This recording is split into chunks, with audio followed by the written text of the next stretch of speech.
Hello friends, लीजिए मैं आप सभी के बीच में आ गया हूँ फिर से एक नया टॉपिक लेके जो थोड़ा कहीं टेक्निकल है, जो कि बेस्ड है रोल ऑफ डेरेटर इन बॉयलर।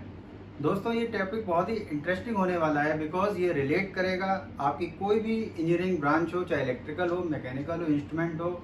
आप इससे कनेक्ट करेंगे, इन चीज़ों के बारे में आप थोड़ा थोड़ा अवेयर होंगे तो डेफिनेटली आप चीज़ों को सीख कर अपनी ऑर्गेनाइजेशन में इम्प्लीमेंट करेंगे। तो डेफिनेटली आप अपनी नॉलेज को भी बढ़ाएंगे और नया इनोवेशन भी लाएंगे। तो दोस्तों बने रहिए आप हमारे साथ टेक्निकल मंत्रा में। दोस्तों कंटिन्यू करते हैं। जैसा कि मैंने कहा कि डेरेटर बहुत ही इंपॉर्टेंट टॉपिक है। डेरेटर जैसे कि ये लार्ज वेसल रहता है, अब इसका काम क्या रहता है? काम इसका बेसिकली ये रहता है कि ये हमारा जो है पानी में जो डिजॉल्व्ड ऑक्सीजन है उसको निकालना। उसको निकालने के लिए डिफरेंट मेथड्स यूज होते हैं, उसको वन बाय वन हम फॉलो करेंगे। अगर अब ये डिजॉल्व्ड ऑक्सीजन हमको निकालना क्यों है? अगर ये डिजॉल्व्ड ऑक्सीजन नहीं निकालेंगे पानी से तो ये पानी आगे जाएगा, वो इकोनोमाइजर में जाएगा और बॉयलर के सिस्टम में ट्यूब्स में जाएगा, तो वो हाई टेम्परेचर पे कोरोजन क्रिएट करेगा, पिटिंग क्रिएट करेगा। तो इसको हमें अवॉइड करना, जो फ्यूचर में ट्यूब लीक का भी एक सिंबल हो सकता है। तो अब इसको अवॉइड करना है तो उसके लिए हमने वन बाय वन कुछ पॉइंट्स लिए हैं, एक एक करके कंसीडर करेंगे। पहला मैंने लिया है कि एलपी डोजिंग केमिकल। अब इसमें हमको क्या करना है? ऑक्सीजन को रिमूव करना है। ऑक्सीजन रिमूवल करने के डिफरेंट केमिकल्स मार्केट में अवेलेबल है। अब मैंने एलपी वर्ड यूज किया है, तो एलपी मतलब ये हम लोग लो प्रेशर, इसमें प्रेशर एटमॉस्फेयर से जस्ट अबव रहता है, इसलिए हमको लो प्रेशर बोल रहे हैं इसको। अब केमिकल्स की जो मैंने बात की है, इसमें जो कई इंडस्ट्रीज में हाइड्रोजन यूज करते हैं, कई इंडस्ट्रीज में हम जो है पॉलीअमाइन बेस्ड ऑल वोलेटाइल ट्रीटमेंट भी यूज करते हैं, लेकिन मोस्टली जो प्रेफर करते हैं वो करते हैं हाइड्रोजन। अब भाई हाइड्रोजन को हम यूज कर रहे हैं, दूसरा टॉपिक हमने लिया है इसमें वाई। अब हमने सेलेक्ट किया हाइड्रोजन को। हाइड्रोजन में कुछ खूबियाँ होंगी, तो वो खूबियाँ क्या हैं? वो हाईली सॉल्युबल है वाटर में, कलरलेस लिक्विड है, रिड्यूसिंग एजेंट स्ट्रॉन्ग है। अब वो करता क्या है? हाइड्रोजन होता है N2H4।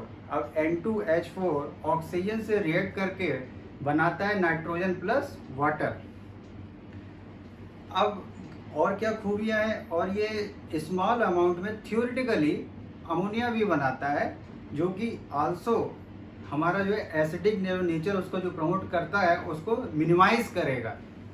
तो एक ये थियोरेटिकली पार्ट भी हो गया। और क्या करता है?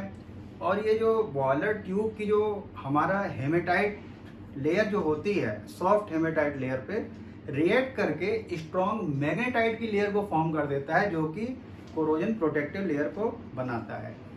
तो इतनी सारी खूबियां हैं हमारे हाइड्रोजन की। और साथ ही में जब ये रिएक्शन होती है इसमें कोई सॉलिड रेसिड्यू फॉर्म नहीं होता है, तो ये भी एक इसका एक एडवांटेज है। तो इन सभी वजहों से हम हाइड्रोजन को प्रेफर करते हैं। अब हमने थर्ड पॉइंट लिया इम्पैक्ट। इम्पैक्ट ये अगर मान लीजिए डिजॉल्व्ड ऑक्सीजन हमारी रिमूव नहीं हुई तो अब ये इम्पैक्ट कहाँ पर डालेगी? दोस्तों जो हमारा बॉयलर रहता है उसका एक कहें तो एक हीटिंग सरफेस एरिया रहता है, जिसमें कि इकोनोमाइजर जो होता है उसमें करीब 90% हीटिंग सरफेस एरिया कवर होता है। क्यों? क्योंकि वहाँ पर हीट गेन होती है। मान लीजिए पानी का जो टेम्परेचर जो जा रहा है 120-130 के अराउंड, और जो इकोनोमाइजर के थ्रू स्टीम ड्रम में जाएगा वहाँ करीब 250 डिग्री टेम्परेचर राइज होता है थ्रू इकोनोमाइजर। दोस्तों जैसा कि मैंने कहा कि अगर ऑक्सीजन गई वहाँ हाई टेम्परेचर मिल रहा है तो मोस्ट कोरोजन इफेक्टिव एरिया वो इकोनोमाइजर का रहेगा। तो हमने वही इसमें कवर करने की कोशिश की। तो इम्पैक्ट सबसे ज़्यादा कहाँ पर आएगा? इकोनोमाइजर ट्यूब्स पर आएगा। अब उसको क्या करना है? हमको बचाना है। उसके लिए इसकी वर्किंग कैसी होनी चाहिए? How it works. अब बात करते हैं कि डेरेटर काम कैसे करता है। जो दोस्तों डेरेटर बेसिकली एक वेसल है, इसमें दो सेफ्टी वाल्व लगे हैं जिसका 3 kg सेट पॉइंट है, एक वैक्यूम ब्रेकर लगा रहता है, साथ ही में जो डिफरेंट प्लांट का कंडेंसेट आ रहा है वहाँ से हमारा स्प्रे होता है, एक नोजल लगा रहता है, वहाँ से स्प्रे वाटर ड्रॉपलेट्स के फॉर्म में आता है। नॉर्मली जो हमारे डेरेटर रहते हैं एक ट्रे टाइप रहता है, एक स्प्रे टाइप रहता है, तो मोस्टली इंडस्ट्री में स्प्रे टाइप डेरेटर ही यूज करते हैं। तो जब हमारा कंडेंसेट वहाँ से ऊपर से स्प्रे फॉर्म में गिरता है, तो हमने वही लिखा है, due to the formation of small water droplets in contact with the large surface area of the heated water.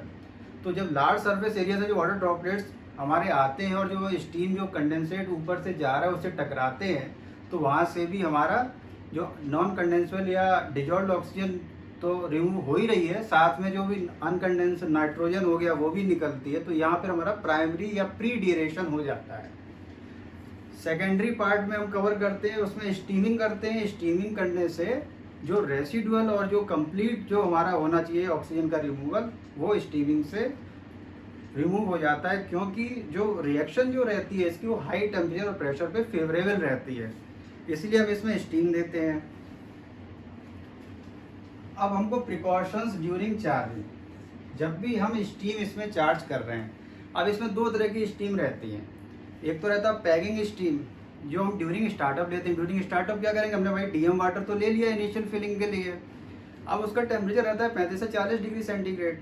तो अगर हम स्टीम जो हाई टेम्परेचर की हम जाएंगे तो हैमरिंग हो जाएगी, तो इसको अवॉइड करना है। तो हम पहले क्या करते हैं, पैगिंग स्टीम लाइनअप करते हैं, जो पानी है उसका टेम्परेचर धीरे धीरे बढ़ाते हैं, उसको करीब हम 80-90 डिग्री तक ले जाते हैं। करीब 2 से 3 घंटे में वो टेम्परेचर हमको अचीव हो जाता है। उसके बाद जो मेन स्टीम है उसमें जो स्पार्जर पाइप है, होल्स बने हुए हैं, फिर वहाँ से फर्दर हम टेम्परेचर 114-115 डिग्री तक ले जाते हैं। करीब हमारा इसमें 0.35-0.5 kg प्रेशर अगर हम स्टीम का रखते हैं तो हमको वो टेम्परेचर फर्दर इंक्रीज करने में अचीव हो जाता है। तो ये हमको प्रिकॉशंस रखना है भाई, पहले हमको टेम्परेचर बढ़ाना है, उसके बाद मेन स्टीम लाइन अप करना है। इसके बाद क्वालिटी पैरामीटर। क्वालिटी पैरामीटर जो डीएम वाटर हमारा आ रहा है उसका जो पीएच रहता है वो 6.5 से 7.5 रहता है। इसके बाद जो उसकी कंडक्टिविटी है लेस देन 0.2 रहती है, सिलिका लेस देन 0.02 रहता है। अब हमारा जो BFW ऑक्सीजन जो डिजॉल्व्ड ऑक्सीजन थी उसको हमने रिमूव कर दिया, तो हमारा जो बना फाइनल जो पंप सेक्शन में जा रहा है या कहें डिरेटर आउटलेट में जो हमको अचीव हुआ, उसमें हमारा जो पीएच रहता है वो रहता है 8.5 से 9.5 की रेंज में।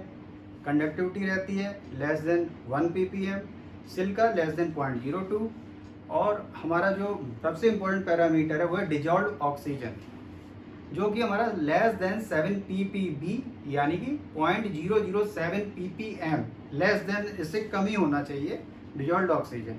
मान लीजिए अगर बढ़ती है तो हमको क्या करना पड़ेगा, हाइड्रोजन की डोजिंग बढ़ानी पड़ेगी, या इसमें जो एटमॉस्फेरिक वेंट ऊपर लगे रहते हैं उसमें और रेट बढ़ाना पड़ेगा। तो इन सब चीज़ों को हमें क्रॉस चेक करना पड़ेगा। जैसे कि मैंने कहा कि पीएच बढ़ाएंगे, तो पीएच तो एक तो ये है कि भाई एसिडिक इन्वायरमेंट को रिमूव करेगा, कोरोजन नहीं होने देगा, तो हम पीएच बूस्टर यूज करते हैं। पीएच बूस्टर के में हम कई हमारे कंपाउंड हैं, जैसे मॉर्फलिन यूज करते हैं, इसके बाद हम जो है साइक्लोहेक्सामीन भी यूज करते हैं, और अमोनिया भी यूज करते हैं। इन तीनों में जो सबसे प्रेफरेबल रहता है मॉर्फलिन रहता है। क्यों? क्योंकि इसमें बहुत ही कम मेकअप रिक्वायर्ड रहता है, बहुत ही कम क्वांटिटी में हमारा पीएच मेंटेन हो जाता है। लास्ट है भाई कि हमारा हाइट पे क्यों रखा जाता है, वाई प्लेस एट हाइट।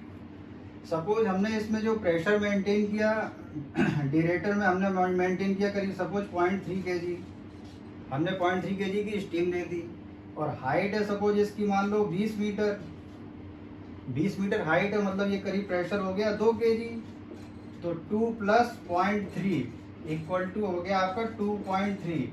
तो ये प्रेशर आपको पंप के सक्शन में मिलता है। तो पंप को प्रॉपर सक्शन मिलना चाहिए, क्योंकि आपका यहाँ पे टेम्परेचर 100 एंड अबव है, तो कैविटेशन ना हो जाए, तो इसलिए हमने हाइट पर दे दिया है। तो प्रॉपर हेड भी मिल जाता है। तो ये सभी जो चीज़ें हैं ये ऐड करती हैं, और हमारा इससे पीएच मेंटेन किया, क्वालिटी मेंटेन की, तो हमारा जो है बॉयलर की लाइफ बढ़ जाती है, ट्यूब्स कभी पंचर नहीं होगी, कोरोजन नहीं होगा। तो इन सब चीज़ों का हम ध्यान रखेंगे दोस्तों, तो हम बहुत ही एफिशिएंट ऑपरेशन करेंगे और अपने ऑर्गेनाइजेशन को भी बेस्ट वे में कंट्रीब्यूट करेंगे। तो दोस्तों आज के लिए बस इतना ही, अगली बार फिर से कोई नया टॉपिक लेकर आऊँगा। जय हिंद, जय भारत।